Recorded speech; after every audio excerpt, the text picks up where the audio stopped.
I'm talking about Hanneke van Velzen, and she's from Amsterdam.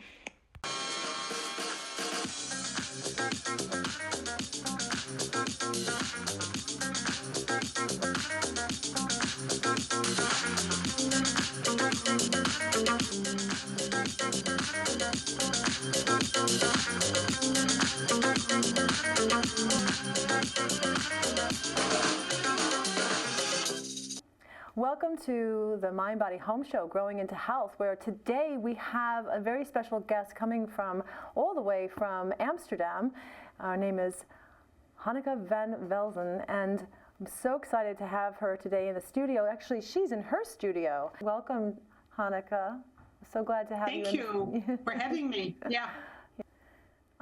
If we recall, Michael Korol, he tagged you as the gal, and here you are today, and what a great tag that was, because you have so much in common with Michael, and I want to talk about that today. But before we go, I always try to start off with the beginning and where that all started in terms of where you are today. Like, how did you start your career? How did you start? Where was that moment in your life that you started thinking, I want to go down this pathway of the arts and creative arts? Actually, Joan, that was really early. I was about 9 years old, and I knew. And so we got like 25 guilders, which is, not much money, but you could buy a little camera from that. So I bought a little camera from that, and I started photographing. My parents would go on walks, and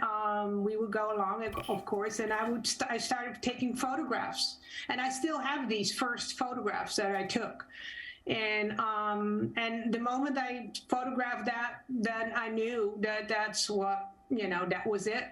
And I never changed my mind after that. I love that you still have these pieces of art, these photographs from this little camera. Oh, it was a toy camera. It was for kids, it wasn't for 25 guilders. You couldn't buy very much, but I took the real film. And my dad was an amateur photographer, so he helped me. But I remember being so disappointed because there was black and white film in there, and I photographed the rhododendrons, and because of the color. And the color didn't come out. I remember being very, very disappointed that they were black and white. Oh, but look where you're sitting. You're in front of a beautiful black and white. You kind of have the same feel. Those first pictures that I took kind of have the same feel as the one behind me, Incredible. Which is part of another project we'll talk about later. Yeah. Yeah, and I love this overlap. You came to America, and you went to school here, correct? Right. Well, yeah. I also went to school in the Netherlands. I did graphic design there first to 3 years, and then I switched because I wasn't allowed to go to art school from my parents. So graphic design was, you could get a job with that. And then I switched to photography, and then I decided I wanted to leave the Netherlands. And so I was about 24, 25 when I went to the U.S. and I got admitted at RIT, the school Michael went to, and in that first summer I had to do a lot of courses to make up for missed stuff, and that's when I met Michael, and we've been friends since. Can you tell us a little bit about some of the past exhibitions that you've done and the kind of work that you do? You're very conceptual, I think. I've seen the work that you do. It's not beyond just the image. There's this beautiful conceptual abstractness that I see in some of your work. Yeah, I like to think about photography, and I like to think about what images are, and images of nature or portraits. And when I started out doing nature, and then I ended, in my teenage years and in my early 20s, I did a lot of stage photography with people and posing, and, they would act out certain things. And I would photograph that, and that was all about, seeking my identity and figure out sexual things and everything. And that then changed back into more conceptual and documentary type of work that I really try to explore either an issue or an item, and sometimes political or social or a region. And I would photograph many series on a topic, and the interaction of these series is actually where the meaning of the project lays. So it's never in one photograph. One photograph is part of a larger series, which I always call patterns, and these patterns interact. So they become little worlds, and most projects, are made up of about 5 to 7 series of different natures. So I did a whole series in Kentucky and the Appalachia on strip mining, but I photographed people there, and I photographed the landscape that was ravaged by the strip mining and the machines and the people in the army and the people, and I did a whole series on what they call Baptist, born again Baptist, a revival, tent revival, because religion is really a big part down there. And so all of these together, they make the meaning of and for everybody that will be different. We live in a complex society, so I cannot capture that in one photograph. Would you say that in these types of shows or this type of work that you do, would you say that it's enough for people? Like, does that make sense? Like, can you take them on a second journey? Or are they leaving with a question in their mind? Are they looking at your work and then wondering what's next? Or maybe... That's an interesting question, Joan. I find to this day that people are not used to looking at photography or art that way. So and when I apply for grants and stuff, it's always hard, because then they ask for 20 images, and that's not going to do it, so I need to send them MP movie files in which they all come about. I can do it in installations, and that works, but will people think about it? I don't honestly know, but what I did notice is that people still, that's a beautiful photograph, because that's a tradition. People like one beautiful image, especially when it's about portraying nature. People like to look at nice, beautiful nature pictures. Is where, for me, that's not what it's about. The landscape behind me is part of a series where Vincent Van Gogh took his walks and was inspired by it. And that's, when he was a very young boy, this is in where he was born, the area he was born in. And, people will got a lot of reactions because they think it's beautiful, and then they wanted to know what the location was. So, I had to get the coordinates right, which I didn't know, But so people are more literal like that. Tell me a little bit about the Vincent Van Gogh walks, and how did you get inspired to do that? I did an artist in residency, and his father was a preacher, and so they had a little house attached to or close to the church, and that was converted into an artist in residency, and you could sign up, and I got admitted for a month. I walked his walks, and he wrote a lot of letters, which got bundled into a book, The Letters of Van Gogh, and I would read that. And so trying to get his inspiration. And I must say, walking around there, I took so many pictures, and that for me was just a background. And the nature was almost like, now you got to take a picture of me, like the trees would almost speak to me. That's not, almost like they were willing to participate in my project. That's truly how it felt. And I was out there, and it was bad weather. It was November, and I was there every day. And I remember one day I was reading that he always was talking about his angel that was protecting him or on his back or helping him, whatever. I looked at and I photographed that day, I photographed a pond. I literally saw a little angel in there from the clouds.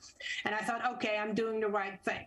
But that was the nature part, and they were all little small images. And the center images were there's the Potato Eaters, which is a very famous painting by Van Gogh, and it photographs people at dinner time having potatoes at the time because it was all poor people. But what I did is in the neighborhood, I put letters in the mailboxes and asked people if they were willing to leave their curtains open around dinner time so I could photograph them having dinner. And I explained the project, and if they participated, they would get a print of them having dinner or whatever.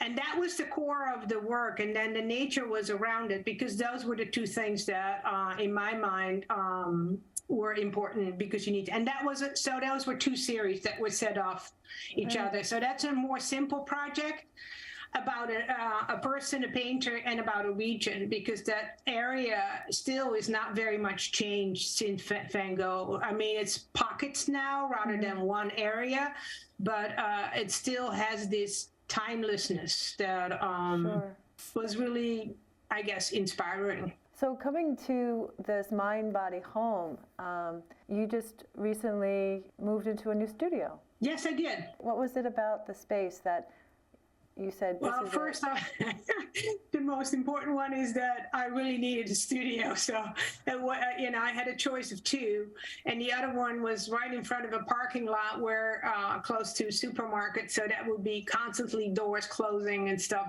And it was in the basement, which is cold, and I'm already a cold-blooded person, so I went for the other space because it does have beautiful light. It's southern light. It was just the best of the two, and it felt really comfortable because it had these big windows. And I always think of photography as human beings lived in a cave at one point, and I was always thinking, okay, that's where the framing comes from. We were sitting in these caves and we saw the world in the through the exit, and that was our frame. So camera is imitating that frame, and that is how this studio is a bit. Tell me a little bit about that, your studio. Well, I always had a studio at home because it's easier if you have a job. I was a teacher for about 7-8 years, and before that I photographed for auction houses.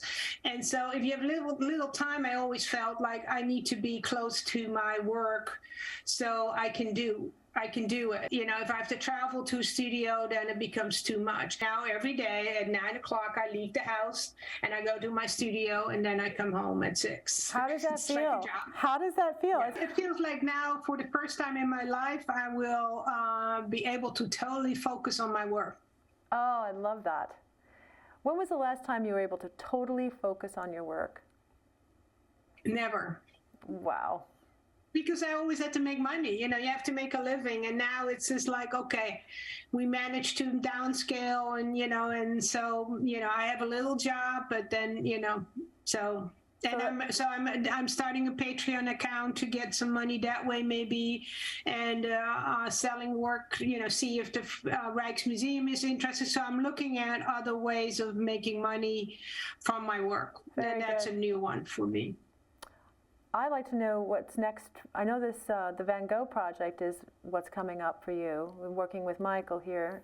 But is there any other projects? I know we're sitting I imagine you're sitting in your studio just looking out your window. Yeah, I did this whole project. Now I'm working on a larger project for the last 4 or 5 years. It's called Untitled, and I did a pilot where I dropped the camera in the water and let it film whatever it saw. So the idea was just to let it was the water's edge, to show what the water sees and experiences. I would take stills out of these videos and then project them on a plastic screen or a biodegradable screen, and it would move, and it was stills. So it had all these layers, and it became a whole new thing, because if you fade images in and out of these rather abstract water views, and water looks very different. A river and the sea in Ireland in a certain spot is very different than the sea in the Netherlands, and everybody thinks water, and thinks it's the same thing, but it's not. It's very, very diverse, and it has its own life. And that came out by having these images fade in and out of each other. So they become a whole new visual language that I hadn't invented. It did it by itself, just by fading in and out. New images showed up, and that I showed in the Science Museum in Detroit in 2019. Would you give any advice to a young person today who is pursuing the field of photography? What kind of advice would you give them? How can we keep these young people informed and also inspired by this type of work? You know? Mm-hmm. I mean, well, as a teacher, I imagine you must have. Yeah, when I was a teacher, and then I would say I was teaching photography and especially girls. So I had a lot of female students. The people would say, "Well, what is your future prospect? Can you make money out of that?" And I would always say, "Well, if you really want to, you'll find your way." But the nice thing about photography is you're forced to explore. So some of them got into nature and into conceptual use of photography. Silver printing became really hip again, so film became really hip because that was the real thing, So all of a sudden, here we're all these old teachers who had all these old skills were very much in demand again because we knew how to do it. Yeah. All right, so here's a great question for you. This is one of the our little segment we call "I Got a Guy" or "I Got a Gal."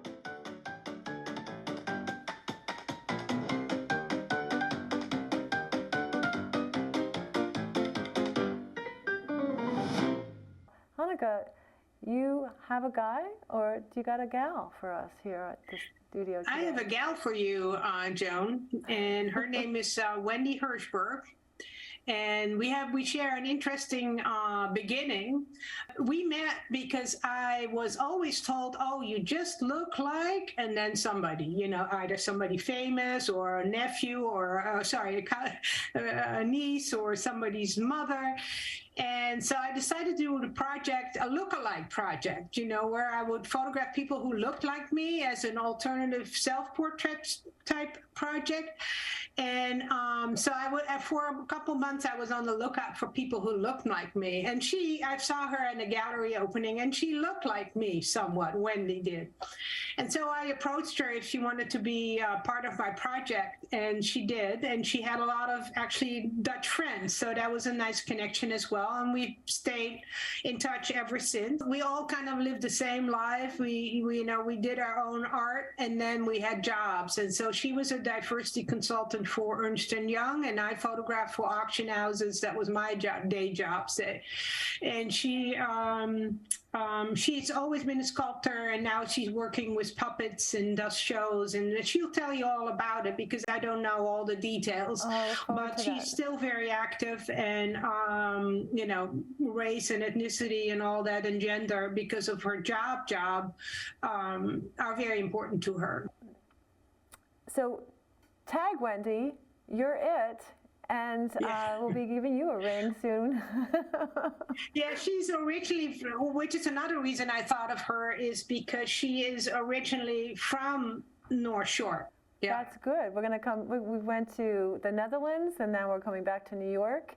And who knows where Wendy will send us next. So if any of our viewers would like to connect with Hanneke, all that information will be in the comments below. So again, thank you, Hanneke, for being here. And thank you for having me. Yes. It's been a pleasure talking to you. Yeah. Thank you. And thank you for joining us for the Mind, Body, Home show, Growing into Health, where we'll talk about anything and everything. And we're going to talk about next one. We're going to be speaking with Wendy. And we're going to come back to New York on that one. So catch you next time in your home.